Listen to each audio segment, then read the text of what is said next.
Dear friend, I want to make this video to give you some encouragement why you must cut out naysayers from your life and essentially how to do it. So what is a naysayer?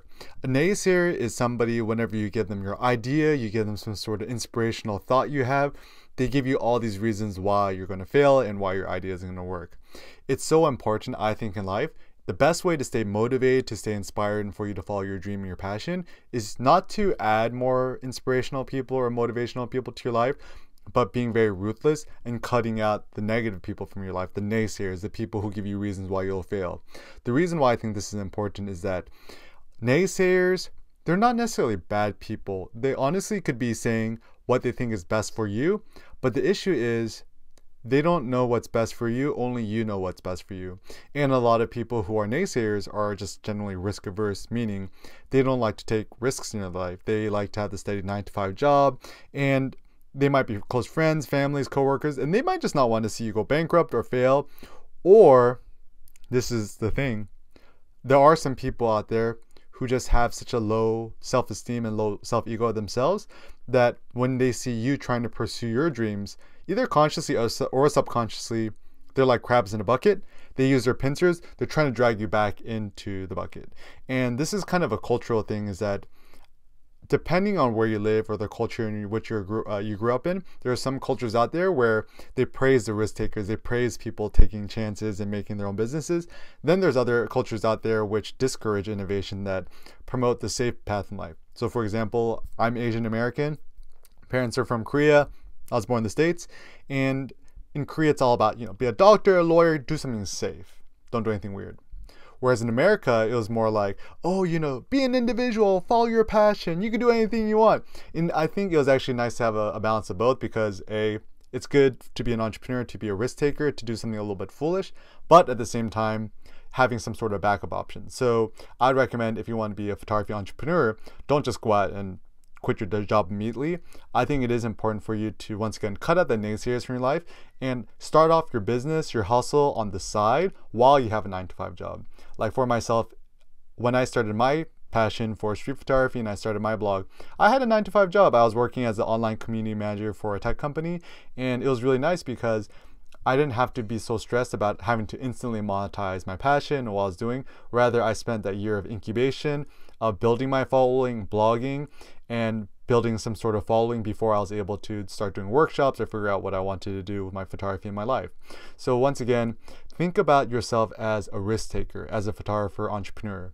To be an entrepreneur isn't necessarily to be super smart or talented or whatever. To me, entrepreneurship is more of a state of mind where you have an appetite for risk, and your passion for whatever your dream is so powerful that you're gonna put in the extra hustle in order for your dream to manifest, to come into reality. And your life is short. Why live a boring, safe life? It's important for you to follow your dreams and live every single day with passion. I know for myself, sometimes I get cold feet, and a lot of that comes from the naysayers who essentially just talk me out of doing whatever I want to do. The best way to cut out naysayers from your life is to start off by slowly distancing yourselves from them. Or even things you could do is on the weekends, just turn off your phone, keep it to airplane mode, and kind of become like a Zen recluse monk where you're only focusing on your passion. So let's say you want to start a photography business and you have all these ideas. Use your weekends, your time before, after work, or even during your lunch breaks to build your own personal empire, for you to stay focused on your own dreams.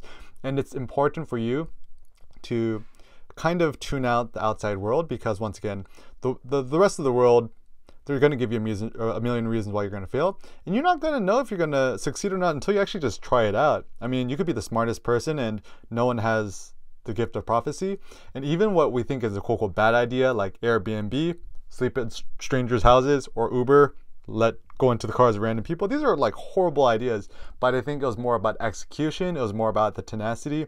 Also, a lot of entrepreneurship and business making is luck. You need the right opportunity, you need the right technology. So you could be the most skilled, talented, hardworking person in the world, but without a little bit of luck, you're not going to succeed. But once again, in order for you to pursue your dreams, cut out the naysayers, distance them, block them from your phone, stop checking your Instagram, Facebook, or Gmail too often. Also, I would say is don't watch the news so often. I personally Haven't looked at the news for like the last 4 years. And the benefit of this is that I've been able to block out all the negativity for me to be centered into myself, to build my positivity. And once again, it's good to surround yourself with positive friends, other people who believe in your dreams, who support you. And that's why I'm so grateful to have my close friends, my family, my partner, Cindy, who are giving me words of encouragement rather than being a naysayer. And also the last tip I would give, be very careful the way you interact with other people. Meaning, if you have your friends giving you their ideas for businesses or things they want to do with their life, I think the natural tendency for many of us, myself included, you're kind of giving them reasons why they're going to fail. But maybe it's better for you to just listen, nod your head, and be like an improv artist, yes and.